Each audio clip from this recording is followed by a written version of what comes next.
Angela Charnowski, Grand Blanc Chiropractic, adjusting the neck today. There's lots of ways to adjust the neck. This is just one of them.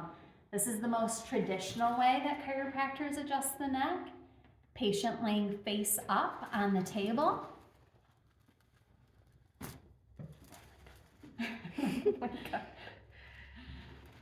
Oh my God, good, right?